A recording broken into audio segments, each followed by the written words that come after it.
Good morning, guys! Good morning! Puyat na puyat ako. Just me. Alam nyo ba, dumating yung tito ko mga mag-11, din natulog mga 1. Hindi ako sanay sa mga ganun tulog. Kaya puyat na puyat ako.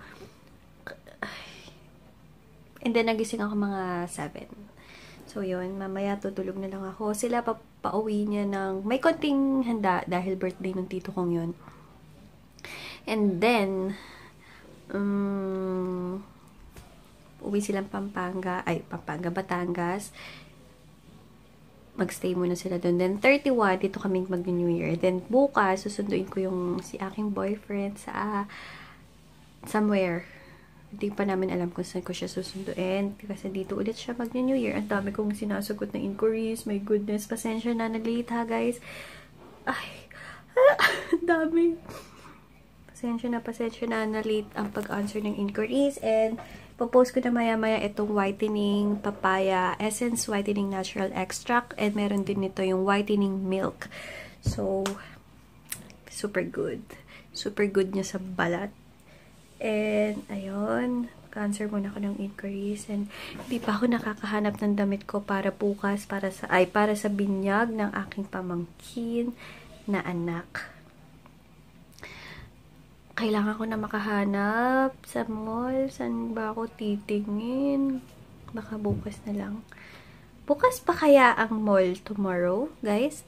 Bukas pa kaya? Bukas pa kaya yun? Mega Mall. Bukas pa kaya ang Mega Mall tomorrow? Para makahanap ako. Tingin nyo. Doon na nga lang siguro ako titingin ng damit. O, diba, guys? Good morning! Guys, cuteness overload naman tong si Ju. Tingnan niyo naman!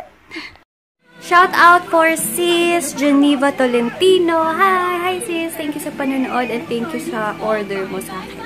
Thank you! Later guys, paalis ako. Titingin ako sa mall ng pwede kong masuot sa binyag.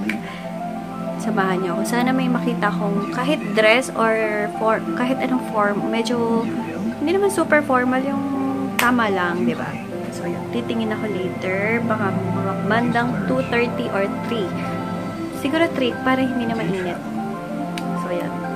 So, 1 week pa lang Aldab yung sa Itbulaga. Grabe, umay na umay ako ngayon. Ayan, guys. Gamit ko nga pala yung bigay sa akin. Ayan, yan. Ni Sis K, na isa kong viewer and isa kong suki talaga. Dati pa itong e.l.f. lipstick. Super ganda nyo. Tinitipid-tipid ko ngayon, guys. Tinitipid-tipid ko kasi ang ganda niya and ang tagal niya. Long lasting siya. Ayan, paalis na ako. Hindi na ako nagpalit. Papalit pa ba akong damit? Hindi na siguro, no? Madali lang naman ako. Hanap lang ako ng dress ko. And, sakto. Hindi na maaraw. So, alis na ako. Medyo na-stress ako sa kinuha namin gagawa nung nung giveaway ni baby. Kasi pinag-usapan, dapat 28. Kaso, sabi niya, nakiusap siya. So, okay. In-extend ko hanggang 30. Ngayon naman, nung 3 PM daw, yung pick-up time. Yung mga giveaways. Gusto na naman mag-extend.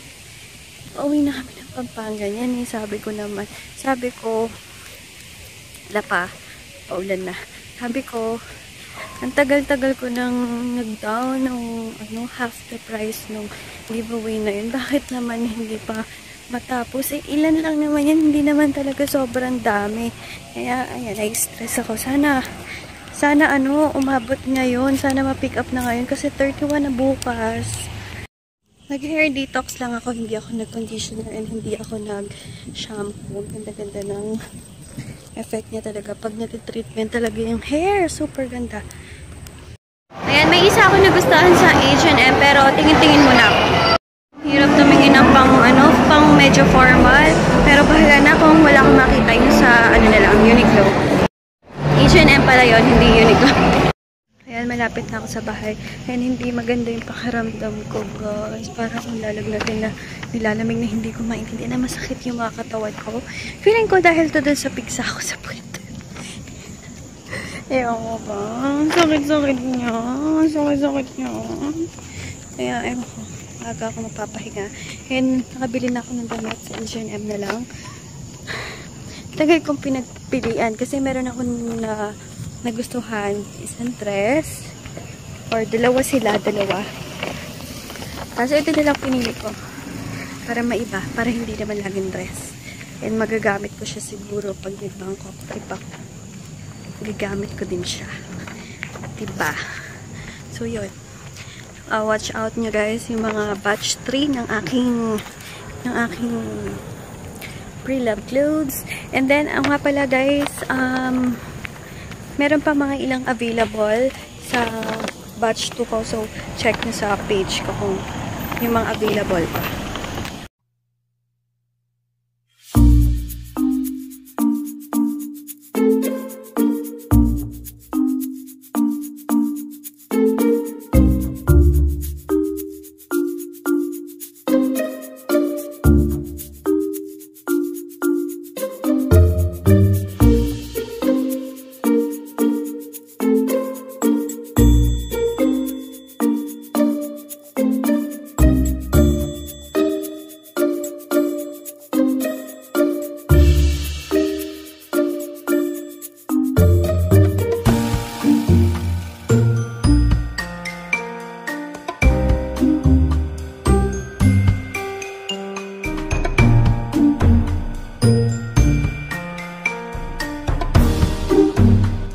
Ayan guys, naka-lotion na ako and ginamit ko nga yung bago kong product, itong whitening papaya. Meron din ng milk, dalawa tong bago. So, sa mga hindi pa nakakatingin ng aking new product, nasa information box ang aking FB page guys. And, oo nga pala, itong product na to, medyo matagal siyang mag-set sa skin. Ayan, medyo may pagka-sticky. Medyo lang naman, kasi pure yung kanyang ingredients. Talagang, yan o, ramdam nyo yan. And ma-moisture. Ibig sabihin, once ang lotion, guys, is medyo matagal siyang mag-set sa skin. Super duper 2 times. Talagang 2 times. Super duper ma-moisture ang skin natin. So, ayun. Sa mga hindi fan naman ng medyo may sticky effect, try Supra Lotion and Glutamilk Lotion. Ito kasi, ang daming nag-request ng medyo small size na lotion din. Affordable, but maganda.